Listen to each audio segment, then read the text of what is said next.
Getting a lot of questions, comments, DMs from you guys asking me like, why can't I land my kickflips, or why can't I land a certain trick? So I figured I would give 3 reasons as to why you might not be landing these tricks, and all of these reasons or tips, they apply to almost every trick, you know, with certain things that might be a little bit different, and the reasons kind of all make sense with every trick that you might be trying to learn. All right, so reason number 1 why you might not be landing your kickflips is because you're not keeping your shoulders parallel with the board. If you notice, your board has bolts on it, and if you keep your shoulders parallel with these bolts, you're gonna realize that doing tricks, it's just gonna flow more easily. If you're doing kickflips or you're doing heel flips, I see a lot of people, when they do this, they'll flick out the board, their shoulders are more open, so they keep landing with 1 foot on the board. So if you keep your shoulders parallel on most of these tricks, if you're moving forward, you're more than likely to stay right over the board. If you're doing a trick like a frontside flip or a backside flip, those tricks, you need to turn your shoulders with those tricks in order to follow the board.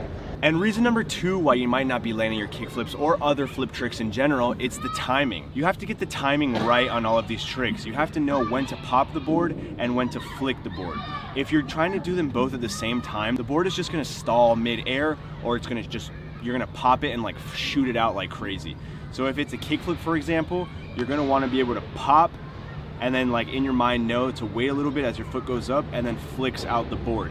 If it's like a tray flip, it's kind of like the exact same idea. You're gonna wanna pop or do the scoop, and then you're gonna wanna take out your foot and flick out.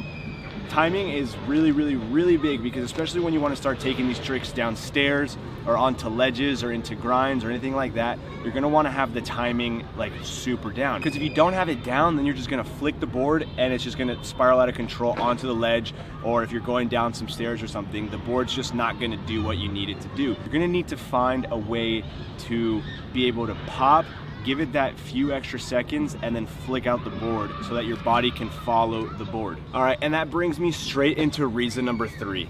If you're keeping your shoulders parallel, if you're timing the board and the flick, then the last logical thing to do is to commit. And with every single trick, if you're not committing, probably like 95% of the chance you're not gonna land the trick. And if you don't commit, that leads to hesitation, and that's when you start getting hurt. So the commitment factor is always so important. You can go skate and try your kickflips or whatever trick you're trying and have your shoulders parallel and you've got the timing perfectly, but then you're just not committing to landing back on the board. You're gonna stay there the entire day trying to learn this trick. And the only tip I can really give for commitment is trust yourself. Trust the trick. If you feel like you have the trick down enough, just trust it. Jump forward with the board if it's like a tray flip or a trick that's going in front of you. If it's a trick that's going straight, just follow the board through, jump, and land on the board.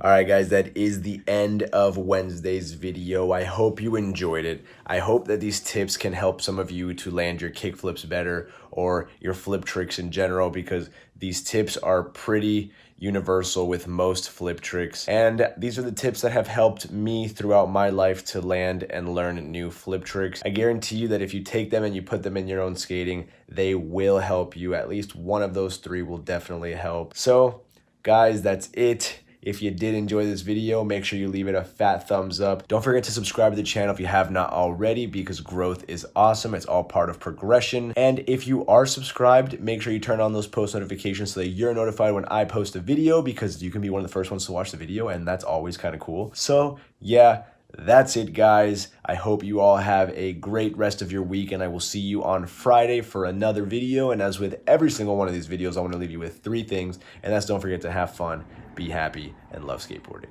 Peace out, guys.